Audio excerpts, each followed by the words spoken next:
Family reunions were always held at Aunt Cheryl's house. Big, white-columned, perfect lawn, and strictly no pets because of the antique rugs. If you asked her why I stopped coming, she'd probably say something like, "Oh, he's busy, sweet boy. You know how it is." Except I wasn't busy. I wasn't invited. For 8 straight years. It started gradually. The group texts got quiet. I'd see my cousins post reunion photos on Instagram, everyone wearing color-coded shirts and name tags like we were some weird cult sponsored by Old Navy. Meanwhile, I sat alone with a microwave burrito, watching their family feud recreations with growing disbelief. At first, I thought it was an oversight. Then a pattern. Then, a message. The kicker? No one ever actually said I wasn't welcome. That's how my family operated. They just forgot you existed out loud until you got the hint. I was the complicated one. Didn't go to college. Worked a string of odd jobs. Fixed things with my hands instead of joining the family firm. Refused to smile through backhanded compliments like, "You're doing great for someone who took the scenic route." By 28, I'd learned to build things. Literally. I taught myself woodworking, metalwork, a bit of wiring. My apartment looked like Pinterest married a garage and had a quirky baby. People started noticing. Then hiring. Then referring. By 30, I had my own workshop. By 32, I had contracts. And by 33, I was hosting trade shows, panels, speaking events, all without a single "How have you been?" from the people who once made me sit at the folding chair table. Because real seats were for real careers. But I didn't stew in it. I worked. I found friends who felt like chosen family.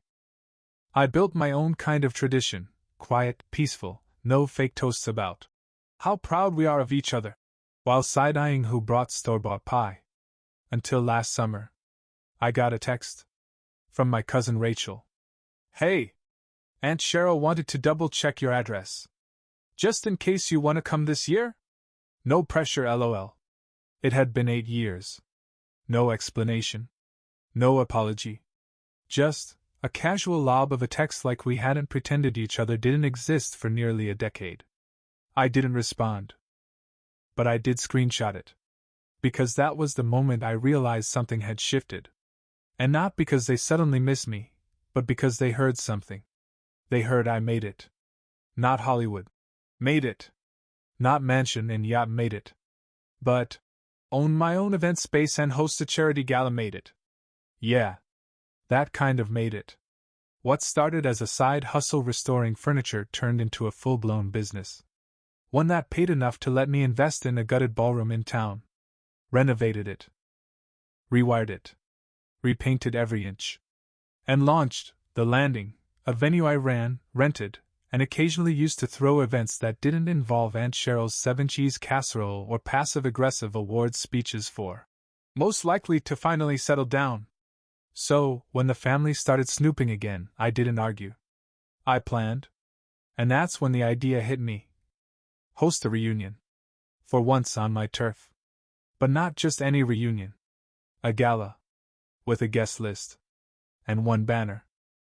One banner I would hang myself, right across the ballroom archway. I knew they'd show up. My family had never met a free buffet or glass of Chardonnay they could say no to. But what they didn't know. This time, they weren't walking into someone else's house. They were walking into mine. I didn't rush the planning. This wasn't about revenge.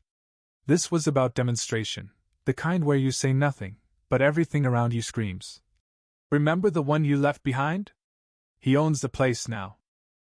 I booked the date 6 months out, Memorial Day weekend. The same weekend they'd always hosted the reunion at Aunt Cheryl's. A little risky? Sure. But poetic? Absolutely. I worked with my coordinator, Jasmine, who I trusted like a sister. She knew the plan, right down to the seating chart, the color scheme, and the moment the banner would drop. Her only comment? "You want a literal banner saying hosted by me?" Yeah. "You want it subtle or blow their fake lashes off?" Blow them off. We had champagne chillers, custom tablecloths, name tags printed with calligraphy, real cutlery, crystal glasses that didn't come from bulk rental bins. The whole place smelled like vanilla, sage, and success. There was a string quartet for the entrance, and a jazz band for the evening. Because if I was going to have my family walk through those doors pretending they hadn't erased me from their lives, I wanted every violin note to scream, unbothered and thriving. I even sent the invitations the way they always liked, old-school envelopes, gold lettering, RSVP cards. No digital invites. They had to open it. Hold it. Read my name in raised print at the bottom. Hosted by Eli Monroe. Venue: The Landing. Dress code: formal attire requested. I pictured their faces, confused, maybe even annoyed. I could almost hear Aunt Cheryl's voice. Wait, Eli? Is this our Eli? I was banking on curiosity. And pride. The kind that makes people pretend to support you once you've already made it, so they don't look bad. And it worked. Because a week before the gala, the RSVP list blew up. Cousins I hadn't heard from in years. Uncle Doug, who once told me I'd probably end up flipping burgers forever. Even Cheryl, who RSVP'd +3, like she was bringing a backup choir. No one mentioned the past. No. Hey, sorry we ghosted you for nearly a decade. Just polished notes like, excited to see what you've built, Eli. Congrats on all your success. So proud of you, cousin. Let us know if you need anything. Happy to help. Help? Where was that energy when I was fixing lawnmowers for rent money? Where were the proud emojis when I got my hands covered in grease every weekend just to eat? But I didn't clap back. I circled the names. Checked the guest list. Labeled the VIP tables. Because the most satisfying revenge isn't loud. It's organized. And I wasn't alone this time. My best friend Mason flew in from Portland. My crew from the shop helped set up lighting. Even the bartender I'd met at a charity event last year showed up early to polish glassware and throw shade at the name tags. You seriously printed Dr. and Mrs. Harris's for your aunt and uncle? They like titles. Let them read mine too. Which is? Owner. Host. Silent grudge holder. The day before the gala, I walked into the finished hall and just stood there. Everything gleamed. The oak floor I refinished by hand. The chandelier I fought to restore.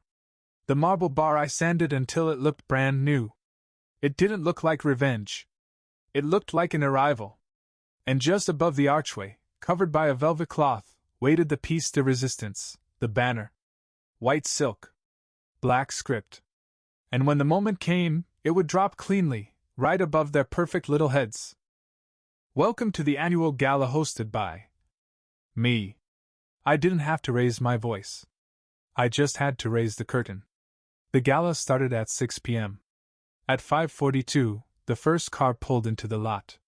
It was a shiny black SUV, spotless, expensive, and absolutely reeking of, we can't afford this, but we're trying to look like we can. Out stepped Aunt Cheryl, her second husband, a.k.a. Uncle Chad, who once told me I should wear nicer boots if I wanted respect. And her two grown kids, my cousins, in matching navy suits like they were auditioning for a toothpaste commercial. I watched from the balcony above the lobby, behind tinted glass, sipping sparkling water like it was champagne. I didn't want to make a grand entrance. I wanted them to settle in first, get comfortable. Let the tension marinate. Jasmine greeted them with her signature flawless grace.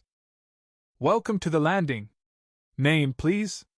Cheryl smiled like a church lady auditioning for the country club. We're the Harris family. Here for the gala. Of course. Jasmine handed them name tags with scripted gold lettering. You'll find your table right through those doors. Please enjoy the cocktail hour. I saw the moment it clicked. As Cheryl stepped into the hall, her eyes darted up to the velvet draped banner hanging over the center arch. She froze mid-step, narrowed her eyes, and whispered something to Chad, who gave a low grunt in return. They kept walking, but slower now. Like they'd wandered into someone else's living room and were trying to pretend it didn't smell unfamiliar. One by one, the rest arrived.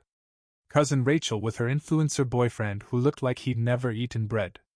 Uncle Doug in a sports coat 2 decades out of style. Even my parents, yes, my own parents, showed up fashionably late, like this was their legacy. My dad wore a tie I hadn't seen since high school. My mom wore pearls she used to lock in a safe and claimed were only for real family occasions. She had that tight-lipped smile she used when she didn't want to admit she was confused. They walked in holding hands, like they were starring in a commercial for "We never emotionally abandoned our kid.com." I watched them pause as they entered the ballroom. My mom looked around slowly. My dad tilted his head at the chandeliers. Neither said a word, but I could see the question forming behind their eyes. Why does this place feel like Eli? I didn't go down right away. I let them take in the hors d'oeuvres, the string music, the flower arrangements, the staff I had hired and trained, and most importantly, the growing confusion. Who's hosting this again? Is this a wedding? Didn't Eli work here or something?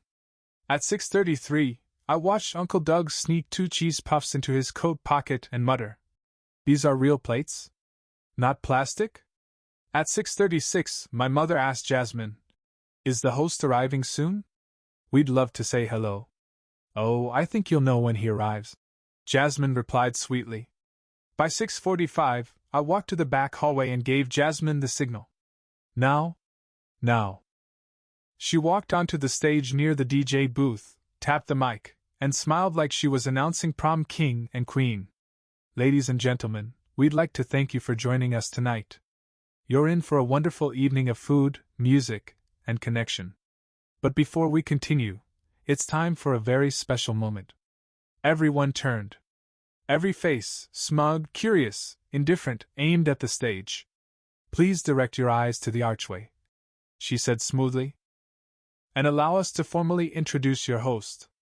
And just like that, thwump, the velvet cloth dropped, the banner unfurled, and the entire room went still. "Welcome to the annual gala hosted by Eli Monroe." Silence. Cheryl's jaw clenched. My mother blinked like she misread it. My father's shoulders dropped half an inch, like someone had kicked out the last leg of a folding chair. Uncle Doug muttered something about needing another drink. Rachel's boyfriend raised his phone like he was about to record something viral. Smart man. And then I stepped forward, from the shadows, suit crisp, posture straight, not a single bead of sweat, and gave the room a soft, polite smile. No microphone. No announcement. Just presence. I didn't need to say, "Remember me?" They were already remembering. And regretting. One awkward glass clink at a time. The first person to break the silence, unsurprisingly, was Cheryl. She stepped toward me, that signature polite but concerned expression plastered across her face. The one she used at funerals, budget shoe stores, and whenever someone mentioned therapy. "Eli, is that really you? Hosting all this?" She gestured vaguely at the chandeliers, the polished floors, the suited waitstaff circulating with trays of shrimp skewers. "Wow. I mean, this is just unexpected." "Unexpected? Like getting food poisoning at a buffet. Or like realizing the kid you brushed off for years now has your name printed on every place card." I smiled. "Yeah. Put it together piece by piece. Quite literally. That oak bar? Sanded it myself. Wiring? I learned at night school. Took a while, but here we are. And you run this place? Own it." The pause after that word could have swallowed the entire string quartet. Cheryl blinked hard, regrouped, and let out a laugh that sounded like a balloon deflating through a coffee stirrer. "Well, you've always been so hands-on." "Yeah," I said, still smiling. "Especially when everyone else had their hands off." Her face froze like she didn't quite catch the shade, but she did. I saw it land behind her eyes. That flicker of oh. But she wasn't about to ruin her makeup over it, so she air-kissed the air next to my cheek and floated away. "Next up? My mom." She approached slowly, like I was a rare animal that might bite if startled. "Eli, this is beautiful. Really? You did all this?" Every inch. Why didn't you tell us? I tilted my head. Tell you? I wasn't sure you'd want to know. Thought maybe I got left off the family info chain again. Group texts are hard to crack these days. She flinched. Just a bit. But it was there. My dad followed close behind, hands in pockets, trying to look casual but failing. His eyes roamed the ceiling like he was inspecting it for flaws, or looking for an exit sign. You've done well, he said simply. Like that was a complete sentence. Like it made up for 8 years of silence and birthday cards signed Mom and Dad with no message inside.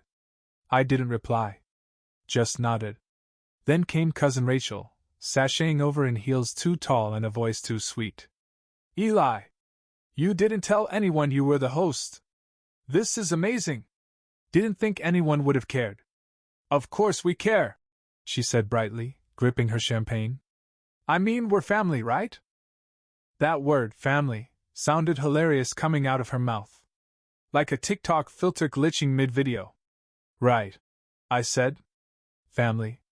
She leaned in conspiratorially. Hey, if you ever want to collab, I've been thinking about doing a wedding planning series, and this venue would look so good in my reels. I'll have my event manager send over a rate card, I said, not missing a beat. We offer influencer packages. No family discount. She laughed. Then realized I wasn't joking. As I moved through the crowd, it was the same pattern: wide eyes, soft smiles, hands gripping wine glasses just a bit too tightly. People are trying to backpedal without looking like they were backpedaling. The whole night turned into a twisted dance of fake apologies and cautious admiration. But I didn't explode. I didn't yell. I didn't throw anything or call out years of neglect by name. I just hosted. Flawlessly. Every toast, every detail, every lighting cue hit like clockwork. And the more I smiled, the quieter the room got. Because nothing is louder than the success of the person you tried to erase. The dinner portion rolled out like a well-oiled machine: filet mignon, lemon herb chicken, roasted vegetables stacked like edible Jenga. Everything was elegant, plated like we were filming a Michelin ad. People pretended to talk about the wine pairings, but let's be real, all they could taste was awkward tension. At table 2, Aunt Cheryl sat silently dabbing her mouth with a linen napkin, like it might erase the memory of the banner. My parents picked at their entrees, each occasionally glancing over at me like I might vanish if they stared too long. By the time the dessert card rolled out, people had started whispering. Not loudly. Just enough that you could feel it. The unspoken group realization: this isn't just a nice event. This is a message. And that message had a very specific return address: me.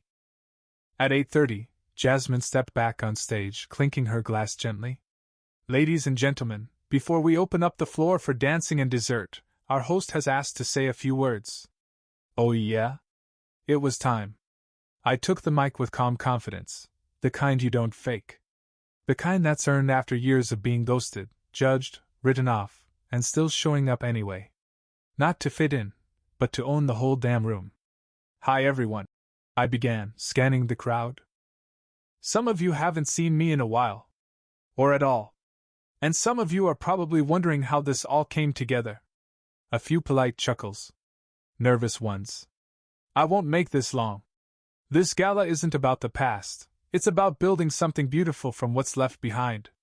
About taking what was broken, what was abandoned, and giving it new life. My mom reached for her wine glass with both hands, like she was trying not to fidget. I saw my dad glance at her, then back at me, jaw tight, like he was chewing air. You know, I used to think success had to look a certain way. A degree. A corner office. A reserved seat at the real table. I paused. Let that sit. Then gave a half smile. Turns out, success looks a lot like a warehouse with no heat and a toolbox with your name scratched on the side. It looks like 3 a.m. YouTube tutorials. It looks like saying, no worries, I'll figure it out. Even when you're sleeping in a van behind your workshop. That part? That one hit? I saw one cousin visibly squirm. Someone coughed too loudly. Jasmine watched me from side stage with a small, proud nod. But sometimes the scenic route leads to a better view. And sometimes, the person everyone underestimated, he ends up owning the whole damn mountain. Now people laughed, genuine this time. A few clapped. So tonight, I just want to say thank you, not just to the people who supported me, but also the ones who didn't. Because whether you offered help, or silence, or sarcasm, you all pushed me forward. There it was again, that little inhale ripple across the room. I wasn't angry. I was just telling the truth. This isn't a reunion. It's a reminder. A pause. That even if you leave someone off the list, one day, they might own the building where the list gets printed. And with that I smiled. Not a smug smile, just quiet clarity. I handed the mic to Jasmine and stepped down, to applause that was more stunned than sincere. No one dared stand. Not yet. The dessert carts rolled in as I passed, chocolate soufflés, mini cheesecakes, tiramisu in shot glasses. The quartet transitioned into soft jazz. The lighting dimmed just enough to make people feel comfortable again, or maybe small. Rachel was the first to break the silence. Okay, Eli's actually iconic. One of my uncles nodded like he just realized I wasn't still 17. My dad just stared. But my favorite moment? My mom leaned in toward him and whispered something. I didn't hear it. But I saw him shake his head slowly and mutter. Don't say anything.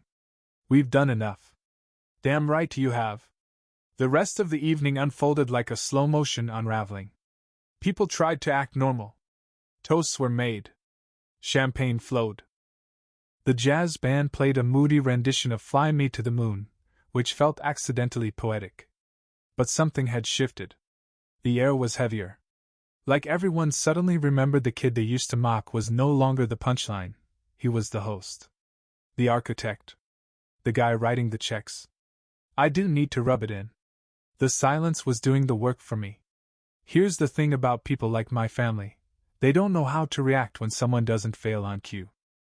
They had the jokes ready, the side eyes locked and loaded. What they didn't expect was for me to show up with polished floors, a string quartet, and a guest list with their names beneath mine. Midway through the dancing, my dad approached again. Not loud. Not angry. Just awkward.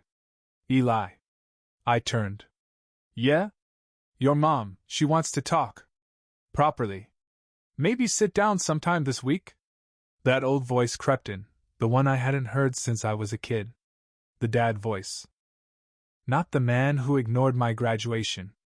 Not the man who called me ungrateful when I stopped coming to Thanksgiving. But the one who used to read bedtime stories before life, or pride, got in the way. But here's the thing, I'd stopped waiting for that voice to come back. I'd stopped waiting, period. I'm busy this week, I said gently. Maybe next month. Or the one after. We'll see. He looked like he wanted to say something else. Maybe explain. Maybe apologize. But nothing came. Just a soft nod and the kind of sigh people let out when they realize they've run out of excuses. I walked away. I didn't owe them a breakdown. Or a reconciliation arc. I had already written my ending, and it came with a spotlight, applause, and polite confusion. A few minutes later, I caught my mom alone by the dessert table, staring blankly at a tray of untouched tiramisu cups. I walked past her, not stopping, just a glance. She opened her mouth like she might say something. But then her lips pressed together, and she looked down at her heels instead. Regret doesn't always come in tears. Sometimes it shows up in silence. The guests left in waves. Some hugged me too tightly, the kind of hug that says I was never one of the bad ones, even when they were. Some avoided eye contact altogether. Cheryl brushed past me like I was part of the furniture. Her husband offered a stiff handshake and muttered, "Hell of a venue." "Thanks," I said. "It was built from scratch." He blinked at me. I smiled back. The last person to leave was Rachel. She asked for one more photo. For content. I let her take it. I wasn't going to give her a villain arc, just a polite backdrop. By 11:40, the room was nearly empty. Staff were stacking chairs, wiping down tables, and resetting silverware. I stayed. I walked to the center of the ballroom, just under the chandelier I'd handpicked from a restoration catalog in Vermont. The whole room smelled like citrus and wood polish. And above me, still hanging, was the banner. Welcome to the annual gala hosted by Eli Monroe. I stared at it for a long time. Not to admire the calligraphy, but to absorb what it meant. They hadn't included me in years. But now, they had to walk through a door with my name on it just to get to dessert. I didn't take the banner down. I had it framed. The next morning, it hung in my office, right above my desk. A daily reminder. You don't have to burn bridges. You just have to build something so big, they have to cross it to see you again. The morning after the gala, I woke up at 7:12 a.m. Not because of an alarm, but because old habits die hard when you've built your life from early shifts, long nights, and exactly 0 handouts. My phone was already lit up with notifications. 14 missed calls. 3 voicemails. 5 texts. Most were from numbers I recognized but hadn't saved in years. Cousins. Aunts. One from someone labeled Uncle maybe? Who wrote, "Great party last night. We should grab lunch sometime." Sure, buddy. Right after I schedule a root canal for fun. 3 messages were from my mom. The first just said, "Can we talk?"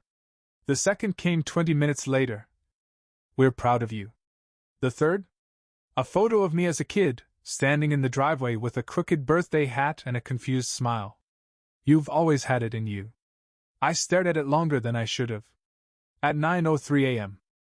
Rachel posted a filtered story of herself posing next to the dessert table with the caption, "Family love is everything, 2 hearts dizzy, #blessed, #famfirst." It was hard not to laugh. The same person who hadn't spoken to me in 5 years now acting like she helped hang the lights. By 10:45, there was a knock at the front door of the venue office. I checked the security camera. It was my mom. Standing there with a small white box clutched to her chest like it might disappear if she blinked too hard. She looked nervous. Not teary-eyed, not dramatic. Just unsure. Like someone approaching a fence they built and suddenly realized they wanted to tear down. I didn't open the door. Not out of cruelty, just because I wasn't ready to give her the ending she thought she deserved. She waited about a minute. Then placed the box gently at the door, glanced once at the camera, and walked away slowly. Her shoulders looked heavier than they ever had. I waited another 5 minutes before stepping out. Inside the box was a photo frame, cheap, gold-plated, the kind you'd find at a discount store, but the contents were priceless. It was me, age 7, in a wrinkled polo, standing in front of a half-eaten cupcake with one candle stuck sideways in the frosting. The infamous, "Oops, we forgot," birthday. I remembered it clearly. They'd thrown it together last minute after realizing they forgot, again. Taped to the back of the frame was a folded piece of paper. No envelope. Just one sentence written in my mother's handwriting. "We didn't see it then. That's on us." That was it. No apology. No excuses. Just a quiet admission. I didn't cry. I didn't smile either. I just stood there. Because sometimes healing isn't loud. It's not fireworks and violins. Sometimes it's a cheap photo frame and a line you waited 20 years to hear, long after you stopped needing it. I brought it inside. Set it gently on the bookshelf next to the business license I'd framed when the venue first opened. I looked at both for a moment, the kid with the lopsided cake, and the man who built a ballroom from dust. Then I looked at the third item on the wall, the gala banner, framed in glass and trimmed in gold. "Welcome to the annual gala hosted by Eli Monroe." I'd made my own legacy. And now, they had to walk through doors with my name on them just to be part of it. A week after the gala, I got a letter in the mail. Not an email. Not a text. A letter, handwritten, with my name spelled correctly on the envelope in tidy, almost nervous cursive. Inside, 3 short paragraphs. "Eli, we've spent a lot of time talking about what you did. The gala. The way you hosted. The way you spoke. It made us think. We didn't realize how far you'd come, Maybe because we didn't want to look. Maybe because it was easier to keep believing the version of you we were comfortable with. But you've made something incredible. And we weren't there to see it happen. If you're willing, we'd like to be a part of it now. From wherever you'd allow us to stand. It was signed, Mom and Dad. No guilt. No manipulation. No, we did our best. Patting. Just a quiet, uneasy attempt at rebuilding something they tore down without noticing. I didn't write back. Not because I was angry, but because I wasn't sure how to respond. Instead, I sat in the main hall that night, lights dimmed, staff gone, just the hum of soft instrumental jazz playing over the speakers. I looked up at the chandelier. Then over to the plaque on the wall. Right next to the gala banner, I'd had a small sign made. Monroe Hall, established by the son who was left off the guest list. The few people who noticed it usually chuckled. Some paused. One woman once read it and whispered, "Damn," like it punched her in the gut. I didn't need revenge. I didn't need applause. I just needed them to see what happened when I stopped waiting for a seat at their table, and built my own. And now, if they ever wanted to be part of my story again, they'd have to walk past that sign, every single time. That was my answer. No screaming. No door slamming. No dramatic goodbye. Just legacy. Quiet. Unshakable. Framed in wood and truth. Because sometimes the best response is letting them sit in the very room they never saved a chair for you in, and making them realize whose name is on the building.